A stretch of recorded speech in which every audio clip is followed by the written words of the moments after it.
fish in a small pond rather than to be a small fish in a big pond. Ada orang yang nunggu sampai industrinya jadi baru masuk. Nah, jadi marketing itu bukan promosi, bukan komunikasi, bukan PR, tapi ilmu bersaing. Jadi ya nggak laku. Halo Marketis, jumpa kembali dengan saya Tinus Kusuma di Marketis TV dalam program Hermawan Kartajaya Story. Di edisi kedua ini kita akan berbincang-bincang, pengen ngulik-ngulik bersama pakar pemasaran dunia Bapak Hermawan Kartajaya. Apa kabar Pak Hermawan? Ya, berusaha selalu sehat.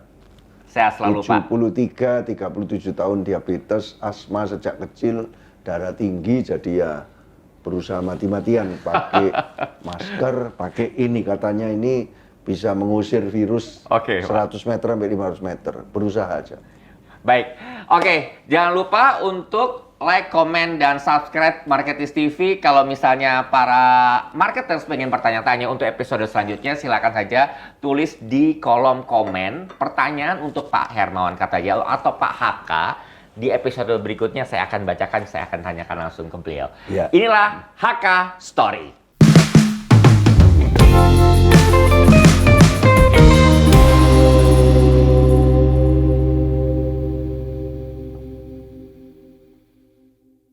Ya, Pak Hermawan, ini episode kali ini kita akan berbicara mengenai awal mula Pak HK membuat Marketplace.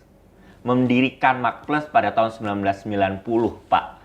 Bisa ceritakan dulu kalau nggak salah Bapak as a profesional kerja sebagai seorang director di Sampurna. Ya. Apa Pak yang melatar belakangi Bapak tiba-tiba kok Dulu mendirikan Marketplace ini, Pak? Logonya bukan begini 1990. Ini kan dimodernisir berapa tahun yang lalu. Ya. Waktu itu MARKETING. Yang kotak 9 itu Pak ya? Marketing 1, 2, 3, 4, 5, 6, 7, 8, 9. Karena 1 Mei 1990 ketika saya mengundurkan diri dari Direktur Distribusi PT HM Sampurna, Ya. Pak Putra Sampurna, bos saya waktu itu sangat percaya angka 9. Angka 9 hoki. Cisamsu itu kan 2, 3, 4. 2 tambah 3 tambah 4. 9. Waktu saya jadi direksi 2,5 tahun di sana, memang mobil saya waktu itu Toyota Crown, nomor polisinya di jumlah 9. Angka 9 itu kan unik ya. Dibolak-balik 9 kali 2, 18, ya jumlahnya 9. Kali 3, 27, jumlahnya 9. Ya, jadi ya dia bilang, kalau kamu pakai angka 9, pasti sukses katanya. Nah, jadi ya aku pikir MARKETING, terus aku bikin kotak 9, ada hitam kayak plus gitu, kemudian ini kotak putih, jadi Mark Plus itu marketing plus, branding dulu. Jadi kalau brandingnya tidak tepat, repot. Dan memang ketika itu saya berpikir, kok marketing consulting ini tidak ada ya di Indonesia. Jadi aku berpikir bahwa lebih baik memulai sesuatu yang belum ada.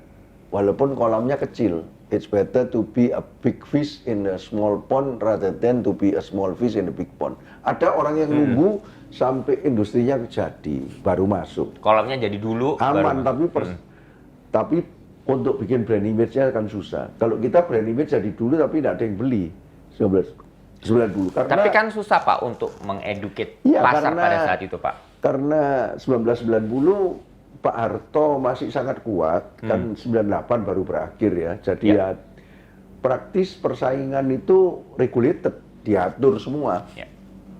Nah, jadi marketing itu bukan promosi, bukan komunikasi, bukan PR, tapi ilmu bersaing. Jadi ya nggak laku.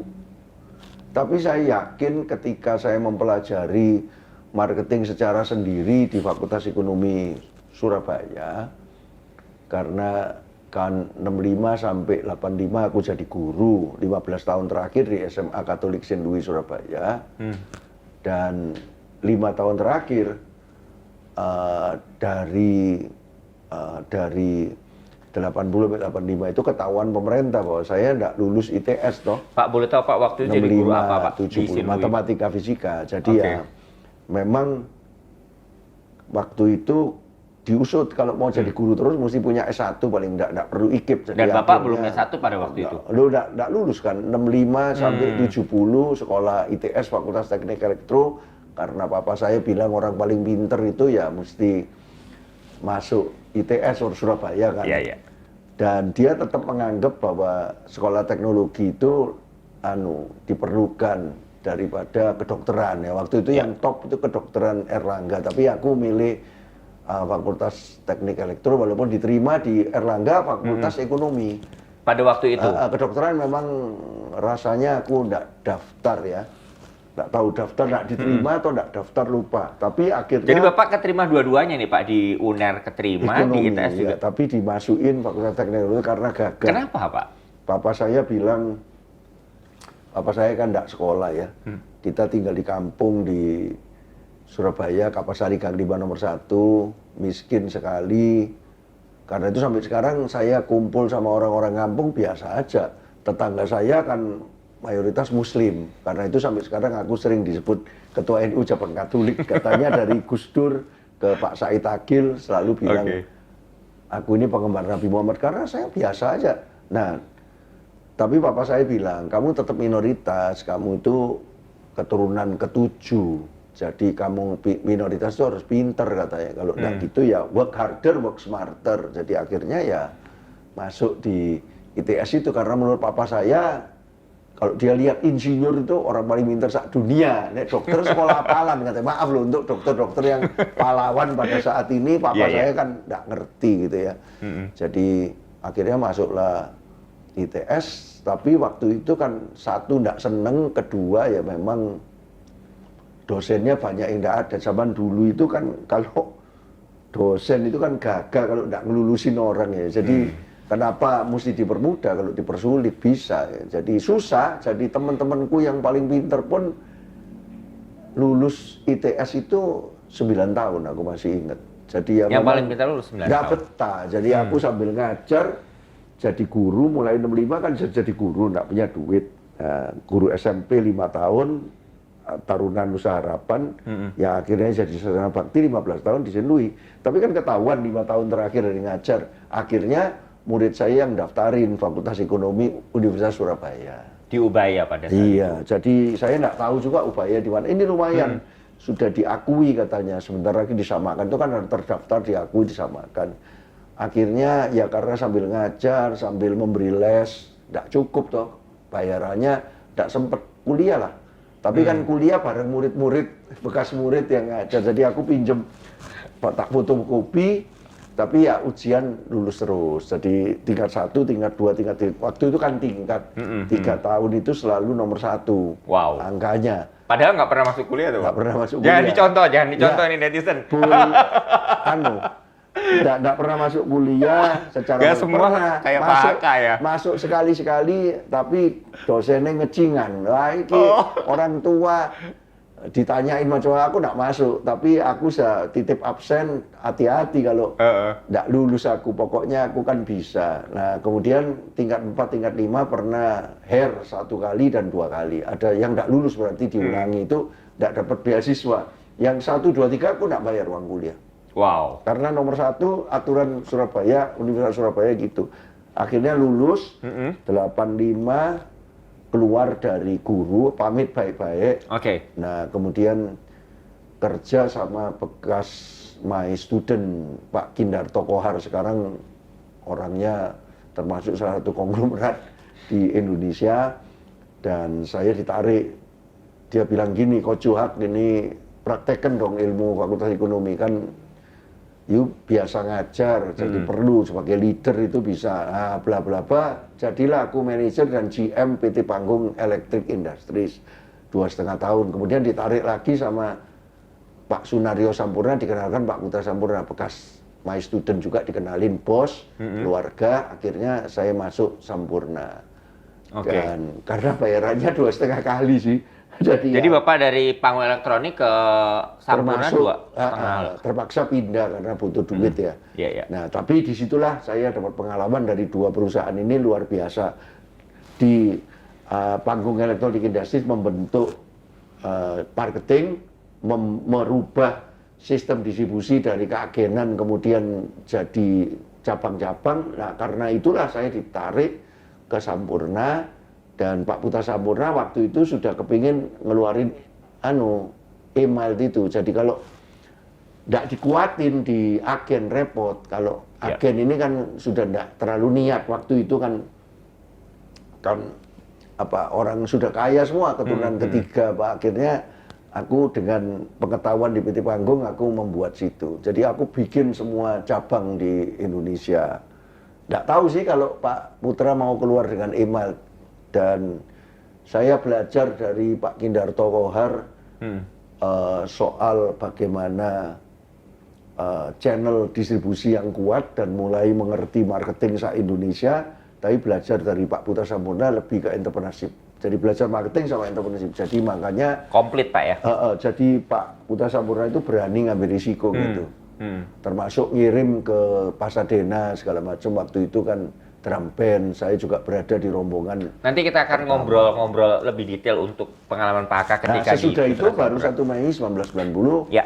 Dari pengalaman 2 itu baru mulai Makples. Ya, Pak, ada perasaan apa Pak pada mulai pertama tanggal 1 Mei ketika Bapak bangun pagi? Dulu ada Bapak pegang kartu nama seorang direktur di Sampurna. Iya. Walaupun waktu itu mungkin Sampurna belum nomor 1, belum sebesar sekarang Pak ya. Iya. Apa Pak Bapak yang Bapak rasakan pada waktu itu Pak? Waduh, rasanya ada yang hilang. Karena mobil dinas dikembaliin ke perusahaan, kartu nama sudah tidak boleh dipakai lagi. Kemudian biasanya bangun terus nyetir Toyota Crown pergi ke pabrik di Sampurna, dirungkut, tahu-tahu tidak ada yang disetir, tidak punya mobil. Nah, jadi ya memang down sekali ya. Oh gini toh, akhirnya punya bisnis sendiri. Aku cuma tertarik aja pertama kali aku mesti bisnis ini karena aku guru dulu ya, atau 20 tahun. Yang dipikiran bukan consulting, jadi speaker. Mungkin kalau sekarang motivator itu. Aku tidak kepingin jadi motivator dari dulu, karena tidak ada motivator waktu itu. Betul. Jadi ya cuma aku lihat beberapa speaker enak juga ya, aku bisa ini kayak gini. Dan senang marketing itu karena waktu Fakultas Ekonomi itu walaupun tidak pernah sekolah, aku tertarik pada dua, marketing sama SDM. Cuma mau masuk konsultan SDM sudah banyak.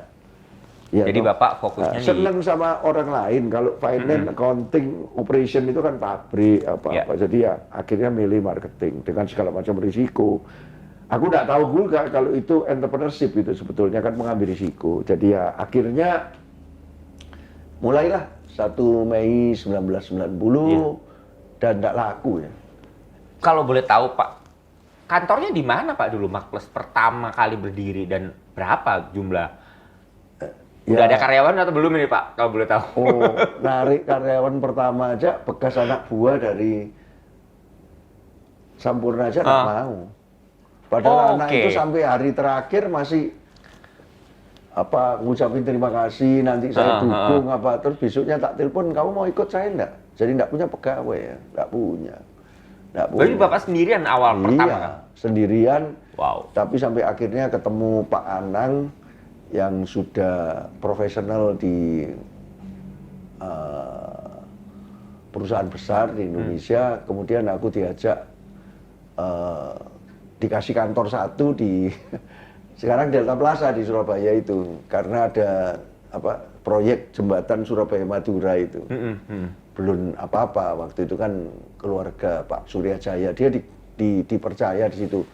Baik sekali Pak Anang, kalau ada Pak Anang ya repot. Disitulah aku dikasih, dan aku masih ingat orang yang membantu saya pertama itu Mbak Wati. Mbak Wati itu orang Minang. Orang Minang yang kawin sama orang Jawa yang saya kenal waktu saya di Sampurna, dia kerja sebagai sekretaris pribadinya Pak Basoni Rizal, Ketua Kadin yang Direktur Utama PT Sier, Surabaya Industrial Estate Rungkut. Nah, kenal, dia sekretaris, dia bilang, tapi orang Minang kan entrepreneur semua ya. Jadi sebelum jadi entrepreneur tak bantu dulu Pak Hermawan, aku sambil belajar.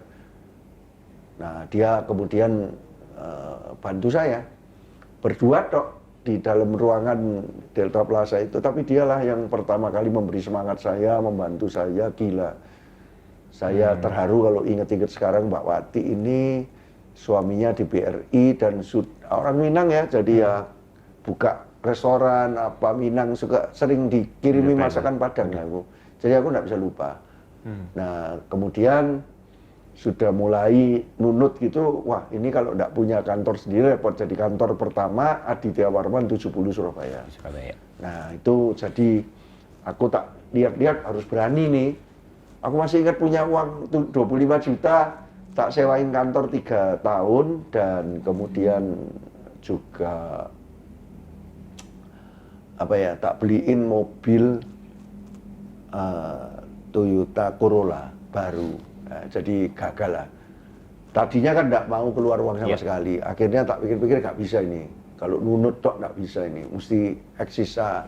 Jadi ruko di Aditya Warman itu. Ya 3 lantai atau 4 lantai lupa. Daerah itu dulu sering banjir. Tapi ya gimana? Nggak ada lagi. Tapi kan nggak laku. Aku speaking di mana-mana ya nggak dibayar. Siapa mau? Kalau nggak bayar ya boleh masuk kampus-kampus. Jadi pada waktu itu Pak. Aku ini sebetulnya mungkin waktu itu mimpinya jadi Mike Tyson. Mike Tyson itu begitu masuk boxing jadi terkenal kan. Aku ngajari orang-orang di kampus-kampus, waktu itu kan marketing nggak ada yang mau. Orang paling pintar masuk accounting gitu ya. Accounting semua orang mau jadi pejabat ya. Gitu, Pak, ya. Pejabat ya masuk makroekonomi, studi pembangunan, yang masuk marketingnya siapa? Salesman. Pikirannya, saya merubah pikiran itu bahwa marketing bukan sales. Nah disitulah aku ketemu Pak Dahlan Iskan di Surabaya yang lagi bangun Jawa Pos. Aku undang ke kuliah tamu karena aku ngajar juga di Ubaya beberapa. Terus aku ditarik mulai nulis di tiap hari Rebu sampai 10 tahun akhirnya. Jawa Pos lagi naik. Jadi makanya pelajarannya juga bekerja samalah dengan orang yang sama-sama mau naik. Kalau sudah naik biasanya enggak mau. Co-branding itu kalau dia besar kita kecil kan ya enggak mau. Waktu itu Pak Dahlan Iskan di Surabaya ditugasi Tempo untuk itu. Itu pertemuan yang tidak bisa dilupakan. Zaman itu personal branding itu kan ya lewat koran. Jawa Pos kepingin menjadi Kompasnya Jawa Timur. Ya walaupun sampai sekarang ya beda ya. Kompas hati nurani rakyat. Bahkan pada waktu Hari Pahlawan barusan ini dokter-dokter bangga sekali itu fotonya, dokter-dokter ditaruh di cover, sementara Jawa Pos dari koran Jawa Timur tetap Jawa Timur. Kemudian kan persaingannya ada di koran daerah, Tribun dan Jawa Pos Group. Tapi sekarang Pak Dahlan sudah di situ lagi. Nah, saya di Aditya Warman 70 ini dibarengin sama Pak Warsianto. Pak Warsianto itu manajer saya waktu itu kan direktur, ada manajer saya yang pintar di Sampurna. Dia juga keluar, sekarang jadi pengusaha rasanya. Dia memang orang rokok sih, BAT dulu kemudian Sampurna, jadi dia ngerti banget. Akhirnya buka pabrik rokok. Nah waktu itu dia juga baru mulai, jadi bareng-bareng kita mengembangkan. Dia yang ngasih kesempatan, ayo Pak, invest, aku berani 25 juta. Nah tapi kan nggak laku Tinus. Jadi ya akhirnya kita bekerja sama Citibank. Citibank waktu itu Pak Irman Sairudin itu baru ditempatkan Citibank di Surabaya pertama kali. Aku masih ingat waktu itu direkturnya Unilever ditarik ke Citibank jadi direktur marketing dan Pak Irman Sairudin dari Amerika baru lulus. Akhirnya dia mau nyebarin kartu kredit itu loh. Pikirannya kan kalau orang dikasih kredit kan pasti seneng toh. Mana orang dikasih kredit nggak seneng. Kalau jual tabungan lebih susah. Kalau sekarang orang lebih seneng nabung waktu gini ini. Walaupun banyak yang butuh duit juga, pegadaian yang seneng karena asetnya nggak hilang. Nah, pada waktu itu nawari Pak Hermawan gimana, daripada nggak laku, ini apa nggak jadi agentnya, namanya CPR kalau nggak salah, kredit card profesional apa gitu. Jadi cari calon kredit card. Tapi kan dievaluasi, kalau nggak bagus nggak dikasih. Jadi kita gagal loh. Ini rapnya Citibank, ya. Tak tulis gitu, enggak Mark Plus, belum Mark Plus Inc. ya, Mark Plus apa ya, Mark Plus Consult, belum consulting, Mark Plus apa gitu, lupa aku, Mark Plus, terus ini agen Citibank, boleh enggak tak tulis ini logonya Citibank, boleh, kata, wah gagal, jadi terus nyari-nyari dapat komisi kalau orangnya di approve gitu dapat, itu aku belajar memperkaya, marketing internasional kayak gini. Dulu kan marketingnya Ubaya gitu ya. Belum ketemu hotel ini jauh masih aneh. Terus, kalau kerja multinasional gini kan dia lulusan Amerika. Terus tak ajak masuk Rotary Club dan sebagainya. Aku belusuk pokoknya. Supaya dapat network aku bikin Rotary Club, bikin apa. Aku jadi presiden Rotary Club Surabaya Rungkut. Dia tak ajak Citibank supaya gagal kan ada Citibank ya. Jadi akhirnya disitulah mulai bergerak, tapi aku masih ingat yang lantai 1, aku akhirnya pakai cuma 1 lantai aja, lantai 3 supaya gagal di atas. Lantai 1 itu istri saya, Ibu Suliawati Santoso itu punya teman bikin salon situ. Aku orang itu temannya dia mau bikin salon, ya sudah. Bikin aja salon, ya. Pokoknya dapat duit tuh. Aku masih ingat salonnya namanya Uptown. Karena letaknya di Diawarman itu tidak di downtown gitu. Jadi Uptown salon. Ya sudah salon. Ini salon, ini kredit card, aku di atas stok. Mark Plusnya cuma 1 lantai waktu itu. Ya enggak ada orangnya, cuma Pak Warsianto. Pertama ngerekrut Pak Agus itu.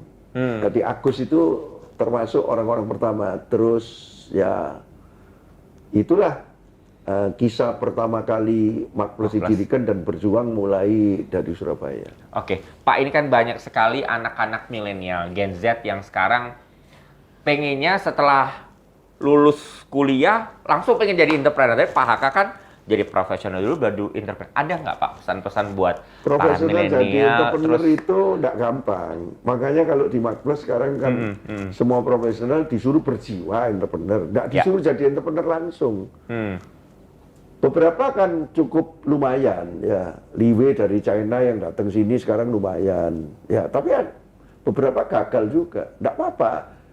Kamu kerja di satu profesional sebagai profesional, asal berjiwa entrepreneur, kamu akan disayang sama bos. Bosnya seneng kalau semakin banyak profesional menjadi entrepreneur. Betul enggak? Betul. Aku dimarahin sama Pak Putra Sampurna kalau enggak punya ide baru. Kamu jangan ikut saya terus, kamu tak gaji mahal itu untuk keluar ide baru. Kalau sekarang kita sebutnya SIAL itu Creativity, Innovation, Entrepreneurship, Leadership. Jadi makanya kalau sekarang aku bilang, aku akan menyiapkan diri. Di sini ada orang yang mau jadi entrepreneur, tak siapin. Asal ngaku terus terang. Jangan terus jadi entrepreneur terus nyolong data dari sini, nyolong apa ya, beberapa orang maaf ya, diaspora kita selama 30 tahun ada yang begitu. Macam-macam ya Pak ya. Tapi kalau yang keluarnya dengan baik-baik, enggak apa-apa. Kita sebutnya kan pegawai itu citizen, bukan pegawai sih, aku nyebatnya ya kita punya staff ini citizen, kalau saya keluar diaspora, enggak apa-apa. Jadi diaspora Indonesia di Amerika yang masih cinta Indonesia. Banyak. Betul. Diaspora Australia, tapi yang sudah keluar kewarganegaraan Indonesia itu kemudian jelek-jelekin Indonesia, ya itu yang nggak boleh. Ya kan bagaimanapun juga Anda kerja di Mark Plus 1 bulan, 3 bulan, 3 tahun, 5 tahun, kan pasti ada lesson yang kita dapatkan. Apalagi aku selalu bilang ini kampus of life. Jadi saya belum cerita entrepreneurship ini jatuh bangun, bisa jatuh bangun. Jadi dari Surabaya akhirnya aku mesti ke Jakarta kan. Nah, oh iya pada waktu itu Vivi itu juga termasuk yang waktu itu di Surabaya, Mbak Vivi itu mulai dari Surabaya juga bersama Pak Agus. Tapi ketika saya pindah Jakarta, dia kan asalnya Pekanbaru. Waktu itu calon suaminya kalau nggak salah itu ditempatkan di Surabaya. kita ikut ke Jakarta, dan Mbak Vivi ini yang mati-matian membangun Marketplace itu jadi nasional sebetulnya di Surabaya. Kita beli ruko di Duta Merlin ya mulai punya duit ya. Nah itu 4 sampai sekarang ada riwayatnya, nggak tak jual-jual itu. Nah aku tinggalnya di lantai 4. Nah kalau nggak bisa masuk Jakarta repot ini. Ya walaupun di Surabaya sudah punya Marketplace Forum gitu, tiap bulan ketemu. Nah, ini aku bikin Marketplace Forum juga di Jakarta supaya dapat network. Entrepreneur kalau nggak punya network nggak bisa. Jadi anak-anak muda yang nggak punya network tahu-tahu cuma semangat nekat tok ya nggak bisa. Jadi aku bangun network di Surabaya. Aku jadi sekjennya Yayasan Prasetya Mulia. Bukan Yayasan Prasetya Mulia, bangsa apa gitu, Kesatuan Bangsa yang kayak Prasetya Mulia. Jadi saya kenal sama Bogasari dan sebagainya. Ini kan yang bawa akhirnya ke Jakarta. Dan di Jakarta aku cukup tinggal di ruko, di situ. Nah, kemudian Mas Taufik gabung, tapi Pak Jeki sudah mulai dari Surabaya sebetulnya waktu itu. Dr. Jeki pindah Musri, ke Jakarta. Jadi Jeki Mas Taufik, kemudian Mbak Vivi. Taufik dari mana ya? Jakarta atau Surabaya? Jakarta rasanya. Jeki waktu itu ngelamar di Surabaya, tapi kita dalam rangka pindah ke Jakarta, dan dia kan memang orang internasional ya. Jadi inilah orang-orang pertama yang banyak membantu saya. Di Jakarta, NC yang masuk pertama kali waktu masih mahasiswa, internship sampai lulus di sini terus. Jadi paling lama internshipnya 5 tahun, dan sampai sekarang mengawal bisnis kita. Ini orang-orang pertama yang meletakkan tonggak Marketplace dan setia sampai sekarang bersama gelombang besar kapal ini masih tetap jalan. Beberapa orang yang meninggalkan kita, ada yang dengan cara baik, ada yang cara tidak baik. Ya sudah, tidak apa-apa. Ada yang tahu-tahu hilang, kemudian besoknya tidak pakai ngomong, tahu-tahu komputer semua dibawa, data semua dibawa. Loh, mbok ngomong, tidak apa-apa kok ngomong. Ada lagi yang kemudian tahu-tahu bikin buku, ndak pakai pamit loh. Bagaimana wong Marketplace ini knowledge kok, kan semua arah Marketplace itu harus begitu. Ada lagi yang merasa dirinya pinter, kemudian seolah-olah melawan terus, ya nggak apa-apa. Padahal kita sekolahin, kita apa. Kan saya ini guru ya, jadi kepingin nyekolahin orang, dan bahagia itu kalau kelihatan anak-anak muda itu jadi pinter. Tapi ya itulah entrepreneur Tinus. Jadi Jakarta, kemudian kita kan buka di Semarang, Bandung, Jawa dulu sama Medan, jadi 5. Kamu sendiri kan pernah tak taruh di Semarang, mati-matian sampai tinggal di tinggal di mana itu? Di rumahnya Pak Heri Pak waktu itu Pak. Iya, itu kan harus dilatih. Marketplace ini ngelatih kayak Pak Dahlan Iskan. Jadi harus jadi entrepreneur sebetulnya. Medan ya toh, pernah toh di Medan. Pernah tak taruh Malaysia 6 tahun kan. Nah, jadi ya entrepreneur itu enggak gampang, 3 soalnya entrepreneur itu. Apa aja tuh Pak? 3 Pak. Melihat opportunity bukan threat. Jadi kayak pandemi sekarang ini ya opportunity yang dilihat, jangan threat-nya. Banyak orang yang ngomong sekarang kalau pandemi ini selesai malah repot ini katanya. Orang pada nggak pegang duit katanya Pak. Enggak, tapi kalau pandemi selesai malah repot, opportunity-nya hilang. Karena nanti sudah mapan semua, kerja sama orang jadi repot. Justru sekarang ini minta Pak ya? Minta izin juga repot, teman-teman juga repot. Kedua, bisa risk taking, bukan ngamur ya, bukan risk avoiding. Dan yang ketiga, bisa kolaborasi dengan siapapun. Makanya let us do it, jangan just do it. Kalau just do it itu ya salah juga. Ayo kita kerjakan sendiri, tidak bisa. Let us do. 3 ciri yang tidak dipunyai profesional. Nah, saya menyiapkan diri itu tidak punya teori kayak gini, cuma nyoba-nyoba aja. Networking, lewat klub. Akhirnya kan kita bikin Marketplace Forum di Medan, di Semarang, Bandung. Dulu Belani sebulan sekali keliling 5 kota. Sekaligus ya menyebarkan virus marketing lah. Marketing yang benar itu kayak gini gitu. Mulai nulis buku dan sebagainya. Buku yang tulisan di koran mulai dikumpulin, akhirnya nulis buku terus. Baik, Pak Hermawan, menarik sekali ini untuk obrolan pertama, awal pertama. Nanti akan masih banyak sekali episode-episode berikutnya yang akan mengulik ini tentang kisah perjalanan seorang Hermawan Kartajaya. Sekali lagi untuk para netizen, silakan saja para marketers, jika ingin ada pertanyaan untuk Pak Hermawan Kartajaya, silakan tulis di kolom komen. Nanti saya akan tanyakan ke Pak Hermawan di episode berikutnya, masih di HK Story.